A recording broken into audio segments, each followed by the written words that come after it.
सुप्रभात बच्चों, कैसे हैं आप सभी? आशा करती हूँ कि आप सभी बहुत अच्छे होंगे और आप सभी ने जो पिछला अध्याय है वो अच्छे से कंप्लीट कर लिया होगा। तो चलिए अब हम चलते हैं हमारे छठे अध्याय पर जिसका नाम है दुष्ट की संगति। तो यहाँ पर हम जानेंगे दुष्ट की संगति के बारे में। तो चलिए इस अध्याय को पढ़ते हैं। बहुत पुरानी बात है, एक खटमल था। उसका लंबा चौड़ा परिवार था। खटमल राजा के पलंग के एक कोने में रहता था। जब राजा सो जाता, खटमल और उसके परिवार के सदस्य राजा का खून चूसते और खूब मजे से रहते। तो यहाँ पर हमें बताया गया कि ये बहुत पुरानी बात है। खटमल था और उसका एक बहुत लंबा चौड़ा परिवार भी था। वो राजा का जो बेड था ना, उसके कोने में रहते थे। ठीक है, और जब राजा सोने के लिए जाते थे तो खटमल और उसका परिवार जो था वो राजा का खून चूसने के लिए वहां पर आ जाते थे और मजे से रहते थे वो। ठीक है। एक दिन कहीं से उड़ता हुआ एक मच्छर राजा के कमरे में आ गया। उसने राजा के पलंग व बिस्तर की ओर बहुत ध्यान से देखा। वह सोचने लगा, कितना सुंदर और कोमल बिस्तर है। वह राजा के बिस्तर पर बैठ गया और बहुत देर तक बिस्तर से आती भीनी भीनी सुगंध का मजा लेता रहा। तो यहाँ पर क्या होता है कि एक दिन उड़ता हुआ कौन आता है? मच्छर आता है। और मच्छर जो है वो राजा के कमरे में आ जाता है। राजा का पलंग वो देखता है, फिर वो बिस्तर में आकर बैठ जाता है। बोलता है कि ये तो बहुत ज्यादा कोमल बिस्तर है। ठीक है, उसे बहुत मजा भी आता है। वो बोलते हैं कितना सुंदर और कोमल बिस्तर है ये तो। ठीक है। और उसके बाद वो बिस्तर में आकर जब बैठ जाता है तो उसे बहुत देर तक बिस्तर से क्या आती है? एक भीनी भीनी सी सुगंध आती है, उसका वो मजा लेता रहता है। ठीक है। इतने में बिस्तर से खटमल निकल आया। तो इतने में कौन आ जाता है? खटमल आ जाता है। तुम कौन हो? खटमल ने मच्छर से पूछा। अब खटमल जो है वो मच्छर से पूछता है कि तुम कौन हो। ठीक है। मच्छर चुपचाप बैठा रहा। खटमल ने फिर कहा, तुम कहाँ से आए हो? यह राजा का बिस्तर है। तुम यहाँ नहीं ठहर सकते। यहाँ से तुरंत चले जाओ। तो खटमल जो है वो आता है और बोलता है कि तुम कहाँ से आए हो? ये तो राजा का बिस्तर है, तुम यहाँ पर नहीं रह सकते, यहाँ से चले जाओ। ठीक है, ऐसे बोलता है अब उसे। आप यहाँ पर देख सकते हो बच्चों कि कैसे खटमल और जो मच्छर है वो एक दूसरे से बातें कर रहे हैं। ठीक है। मच्छर जो है वो चुपचाप बैठा रहा। खटमल ने फिर कहा, तुम कहाँ से आए हो? यह राजा का बिस्तर है, तुम यहाँ नहीं ठहर सकते, यहाँ से तुरंत चले जाओ। श्रीमान जी, मच्छर उत्तर देता है, श्रीमान जी, क्या अतिथि से ऐसे बात की जाती है? मैं तो यात्री हूँ। मैंने अपनी यात्रा के दौरान बहुत से लोगों का खून चखा है, परंतु अभी तक मैंने राजा का खून नहीं चखा। वह तो शहद जैसा मीठा होता होगा। मुझे अपना अतिथि समझकर राजा के खून का स्वाद चखने की अनुमति दे। तो यहाँ पर वो बोलता है मच्छर कि मैं तो आपका मेहमान बन के आया हूँ। ठीक है। और मैंने बहुत सारे लोगों का खून चखा है और मुझे एक बार बस राजा का खून चखने दो, क्या पता शहद जैसा मीठा होता होगा। ठीक है। तो यहाँ पर अब खटमल बोलता है, नहीं। खटमल चिल्लाया, यह नहीं हो सकता। क्यों नहीं हो सकता? मच्छर ने पूछा। खटमल ने समझाया, क्योंकि जब तुम राजा को काटोगे तो उसे पीड़ा होगी। वह जाग जाएगा और तुम्हारे कारण वह हम सबको मार डालेगा। अतः कृपा करके तुम यहाँ से चले जाओ। लेकिन मच्छर वहां से नहीं गया, वह खटमल के पैरों में गिर पड़ा।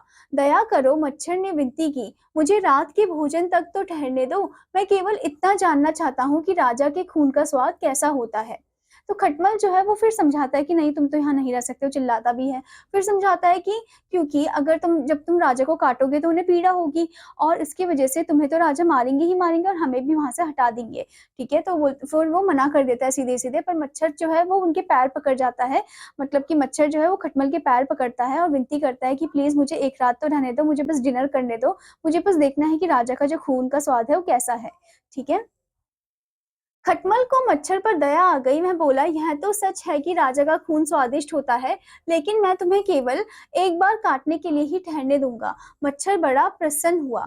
तो यहाँ पर अब खटमल को दया आ जाती है। बोलता है कि ठीक है, मैं तुम्हें एक रात के लिए रहने दूंगा। हाँ, ये तो सच बात है कि जो राजा का खून है वो काफी ज्यादा स्वादिष्ट होता है। ठीक है। और बोलता है कि चलो ठीक है, तुम एक रात के लिए रह सकते हो। लेकिन याद रखो, खटमल ने कठोरता से कहा, तुम खून चूसने के लिए गलत समय पर मत आना और गलत स्थान पर मत काटना। तो यहाँ पर अब खटमल जो है बोलता है कि ये भी ध्यान में रखना कि जब तुम खून चूसने के लिए आओगे तो गलत समय पर मत आना और गलत जगह पर मत काटना। ठीक है। अच्छा, मच्छर बोला, तो कृपा कर मुझे बताओ कि मैं क्या करूं? ठीक समय कौन सा है और काटने के लिए कौन सा स्थान ठीक है? बोलता है कि ठीक है, मुझे कृपा करके बताओ कि कौन सा समय सही रहेगा और काटने के लिए कौन सा जगह सही रहेगा। ठीक है। ठीक समय वह है, खटमल ने उत्तर दिया, जब राजा खाना खा चुके हों और मदिरा पी चुके हो, तब वह गहरी नींद में सो जाएँगे। तो ठीक समय वो है जब राजा ने खाना खा लिया होगा और मदिरा भी पी लिया होगा, तब वो गहरी नींद में सो जाएँगे, ठीक है? बहुत अच्छा, मच्छर बोला। और ठीक स्थान कौन-सा है? फिर अब मच्छर बोलता है कि ठीक है, ये तो ठी मुझे समझ में आ गया, अब मुझे बताओ कि ठीक स्थान कौन-सा है फिर? तो यहाँ पर खटमल ने कहा, राजा का पैर। खटमल बोलता है, राजा का पैर। जब राजा गहरी नींद में सोया होगा, तब यदि उसके पैर पर काटोगे, तो उसे कुछ भी पता नहीं चलेगा।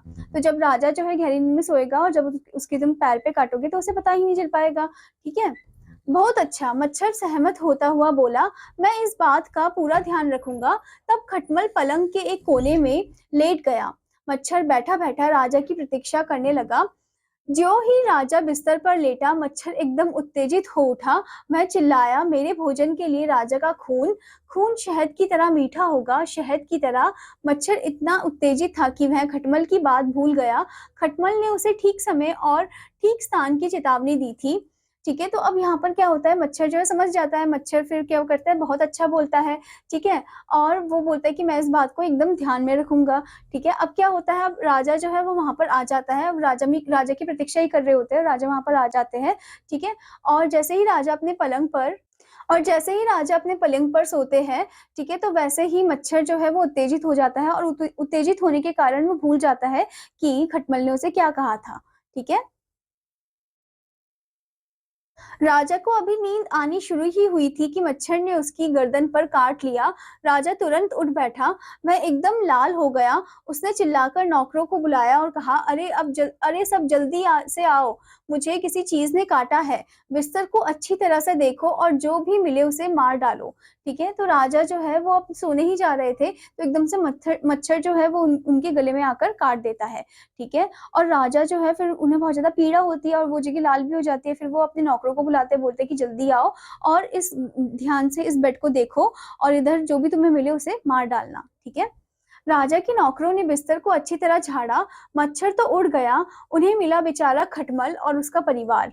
नौकरों ने खटमल और उसके परिवार के सभी सदस्यों का मसल डाला।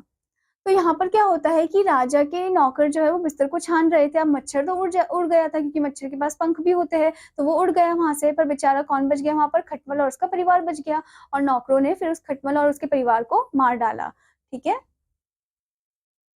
तो बच्चों, इस अध्याय से हमें क्या शिक्षा मिलती है? इस अध्याय से हमें यह शिक्षा मिलती है, दुष्ट की बात पर विश्वास करने से सदा हानि ही उठानी पड़ती है। जो दुष्ट लोग होते हैं उनकी बात पर अगर आप विश्वास करते हो, तो उससे आपको हानि ही उठानी पड़ती है, ठीक है? लॉस ही होता है।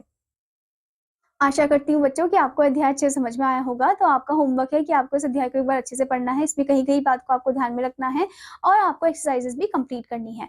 अब मैं आपको मिलूँगी अगले अध्याय में, तब तक के लिए धन्यवाद बच्चों।